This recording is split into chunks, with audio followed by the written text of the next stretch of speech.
bright autumn sun gleams through the high windows of Desmond Hall. But as the light will deepen at the end of the day into darkness, so too will the day's events deepen in with mystery. As another guest arrives seeking to probe into the secrets of the haunted Desmond family and the ancient curses under which it lives.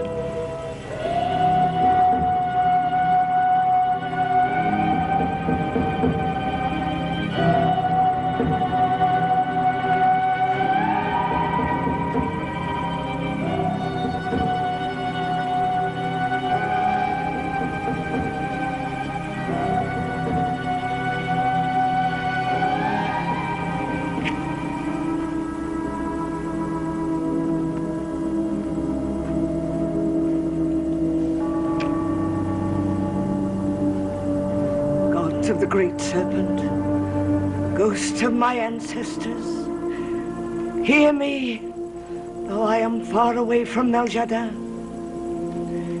My master is in mortal danger. I feel it. I know it. Here where his body will sleep, and his soul will rest in darkness, I pray. Release him from the curse that binds him. May we all return to our home on Meljardin. There is wickedness all around me. The powers of darkness threaten. I offer this symbol, this accursed ring of Jacques Elroy Desmonds. Receive it, destroy it, and with it all the evil forces of Satan. Destroy it!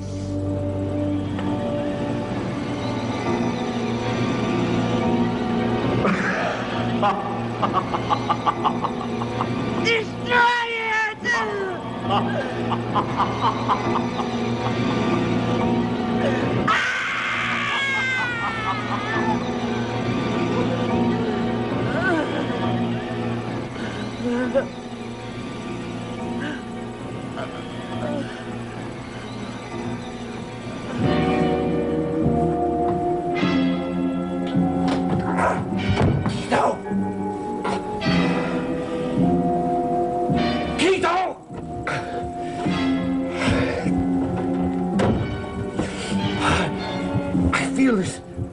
It's like a heart pressing around my chest, pressing the breath out of me.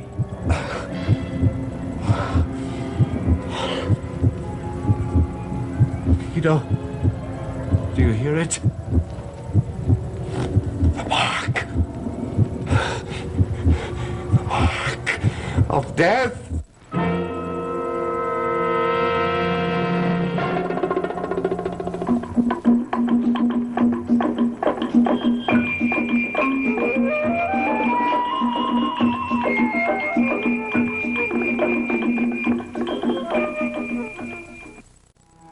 Thank God.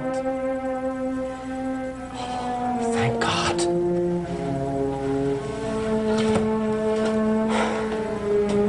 This morning I went walking alone along the cliffs above the river. I felt that everything had become fresh and clean. The town below, the woods and fields stretching out to the horizon.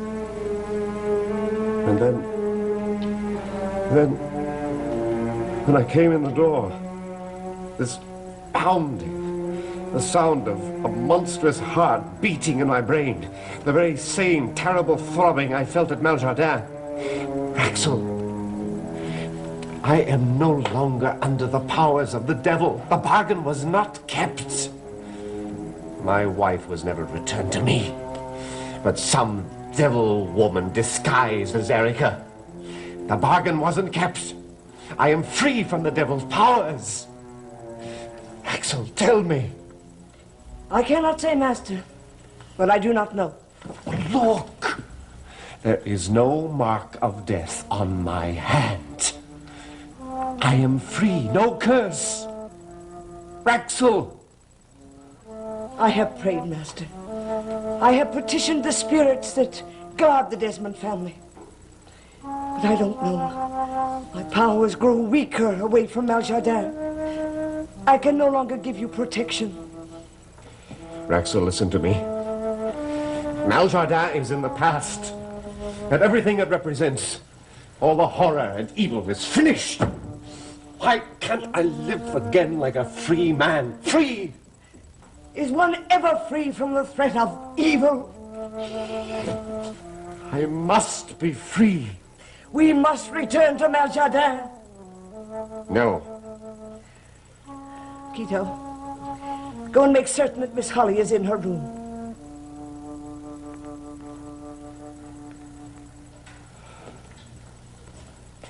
Master, we came here so that you might rest.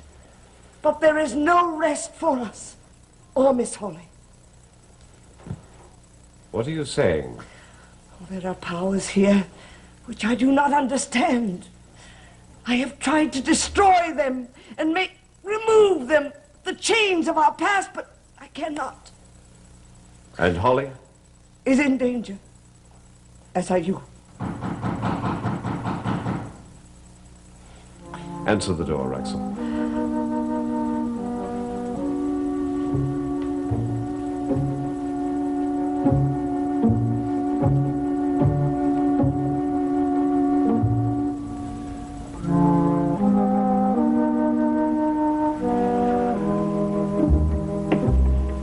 Good morning, Miss Sinclair. Sinclair's my name, to see Mr. Phillip.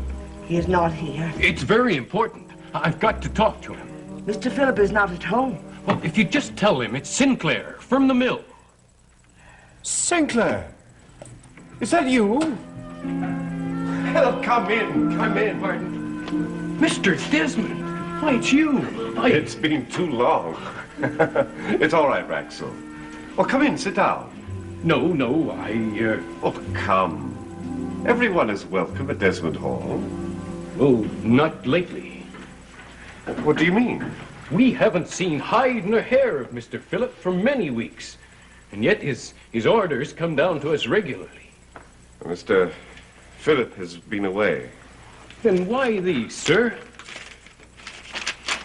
Orders for the firing of certain men. Demands for increased production. Orders to cut lumber from areas that should never be touched. And they're all signed by Mr. Phillip. These are not my brother's signatures. I'll take those. Good morning, Sinclair. Good morning, sir. Mr. Desmond came here to rest. He should not be bothered by these matters. These papers Were signed by me in your brother's absence. All perfectly in order, wouldn't you say, Sinclair? I wouldn't know, sir. The men have been complaining that We even will the talk town... business at the mill at the proper time. But these production figures... I the said at the inventory- proper time. Sinclair, Sir. I will be down to see you as soon as I can. Thank you, sir. And welcome home. How dare you come to the house? You're a foolish old man, and if you do it again... Hello? Get out.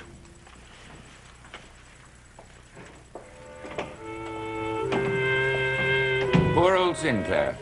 He's not as good as he was, unfortunately. Perhaps he is being used to being treated decently. Pampered. That's why he whines and complains when he's asked to do a bit of work. He spoke of the other men and the town itself. My family has a responsibility to this town and the well-being of each and every person in it. That's a bit feudal, isn't it? This is not a castle, Mr. Desmond. The townspeople are workmen, not serfs. And it's about time you stopped treating them as if they were. And also, it's about time that you stop treating our personal family business affairs. Since I am here, I shall be in charge. If you say so, Mr. Desmond, so long as you are here. Jean-Paul Desmond, senior member of the family and responsible for everything under the Desmond name. Do you understand? And my stepson is the youngest member of the family and heir to all its fortunes. I must understand my duty to that. My brother and I intend to lead long lives. Let us pray that you will.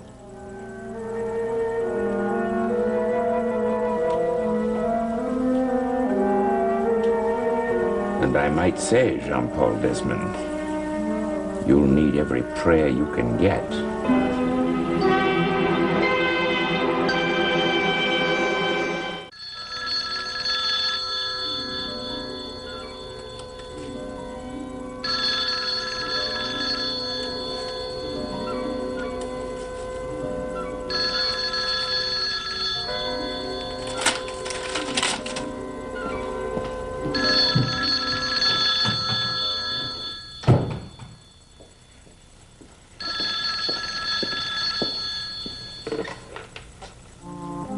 Desmond Hall? Good afternoon. My name is Emily Blair. I'd like to speak to Philip Desmond, please. Mr. Desmond is not here. Then could you give him this message? Tell him that I'll be in Desmonton and that I'm looking forward to our appointment this evening. Appointment? In his letter, he told me to come today. You have a letter from Mr. Desmond? Yes, giving me permission to do some research on the Desmond family history. Permission to come here? Tell whoever's calling Mr. Desmond is not in, and he will let them know when he returns. Wait a minute. What is it, Gregson? It's nothing. The lady says that she has a letter from Mr. Philip Desmond to do research here. Research? Well, if she's had permission in a letter... We do not know that he gave permission. She has a letter. Well, then tell her that she can come, if that is what Philip wishes. Now, if you'll excuse me, I'm going into town to look around, talk with some people. If you could tell the lady if she could be here around 7:30, that Mr. Jean-Paul Desmond would like to meet her. Miss Blair? You may go. I'll give the lady the message. Do as you're told. Always.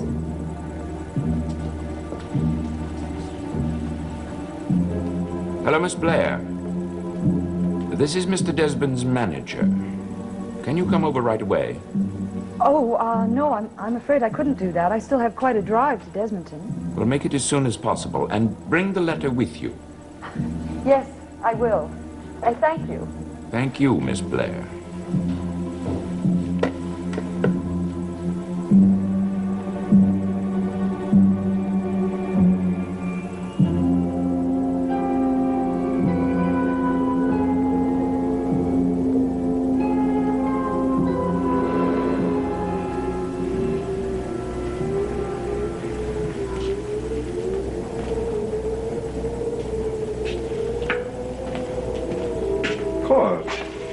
I saw your kite all the way from the village. It's very colorful.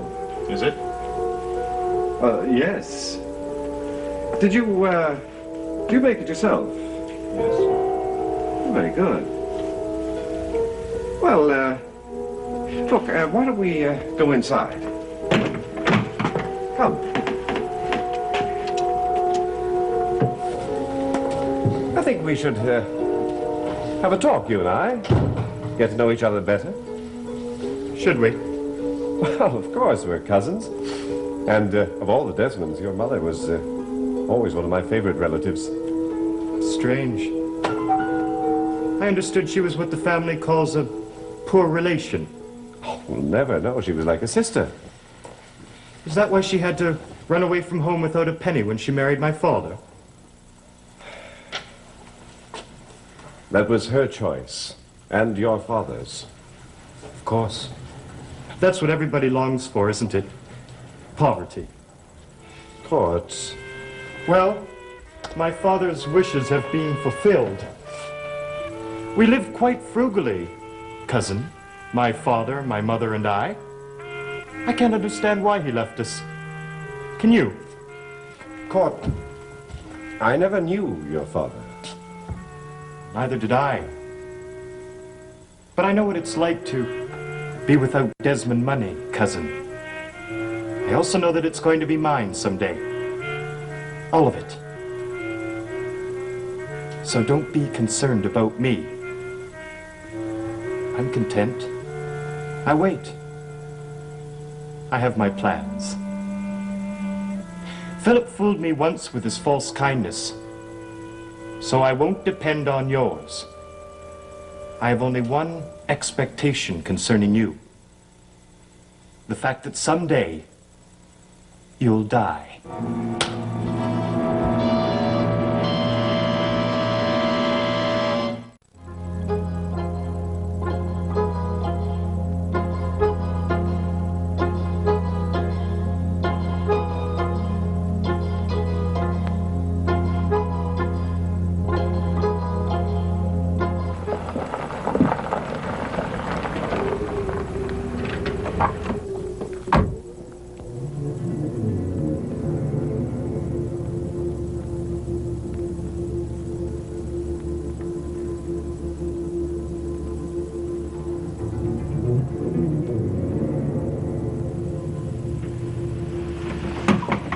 Good evening, Miss Blair. Please come in.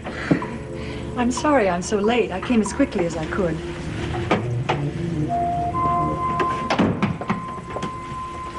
You came in good time. I hope I'm not intruding. I mean, I'm awfully sorry that Mr. Desmond isn't here. This way, Miss Blair.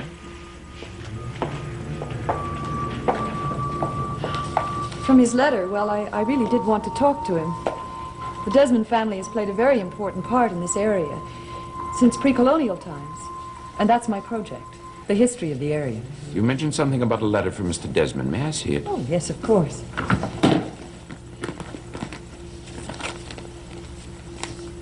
Oh, the books. Excuse the greedy look in my eye, but you can't imagine how long I've looked forward to this. The Desmond family is noted for its journals and diaries. Mr. Desmond did not write this letter. What? This letter, Miss Blair, is a forgery. I don't understand. It's not his handwriting. And the date. It's dated weeks after he left for his trip. But why would anyone do a thing like that?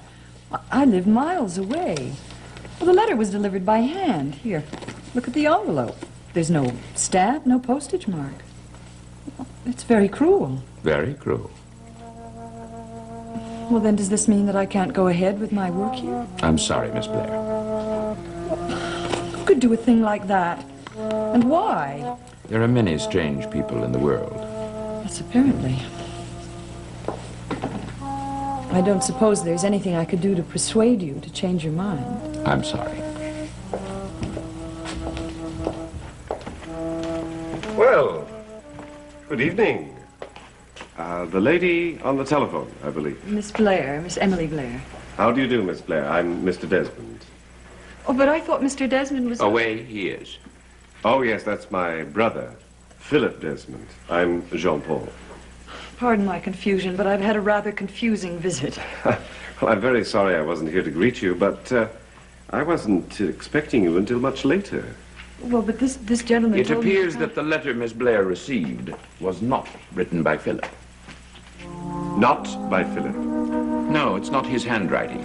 And it was dated long after he left for Maljardin. Oh, please, you're not leaving. Well, I don't see how I can go ahead without Mr. Desmond's permission. Oh, aren't you forgetting? I am Mr. Desmond. Please.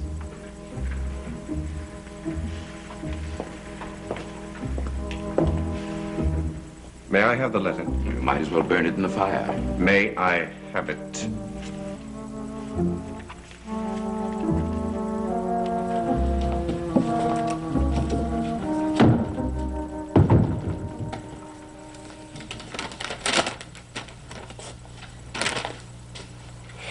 This is my brother's handwriting. Well, the date is wrong, but it is definitely a letter from my brother. I don't understand anything of this, but I know one thing. I'd be very grateful if you'd let me use your library. You see, I have a research grant from the National Archives Society, and this area is steeped in history. Well, I understand that your house was originally built as a fortress during the French-American Wars, and even for a time was used as a monastery before your family had it. Well, and the books, the journals, it's an enormous resource. Oh, I'm impressed that anyone is interested. Oh, I am. Did they go way back in time? Oh, yes, indeed, way, way back.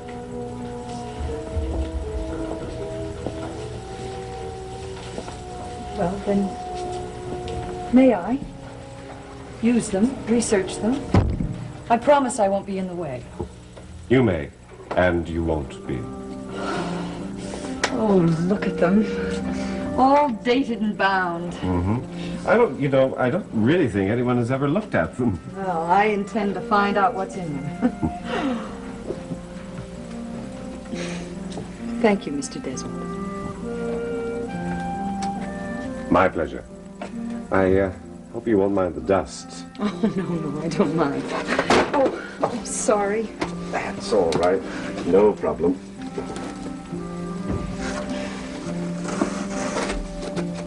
There we are. I'll just put them over here. Make it easier for us. Now, I think you'll find in this library there will be, as far as I know, a number of records.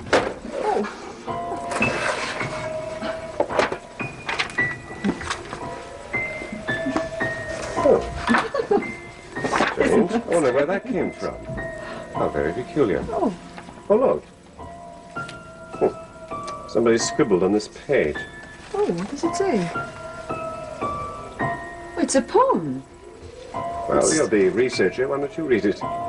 It's signed by Philip Desmond. Oh. What does it say? It says, if ever my voice should be closed in stone, or my two lips sealed in sand, I will find ways to call to you with a near yet distant hand. Must have scribbled that in there some time ago. Oh, no. I think the writing's very fresh.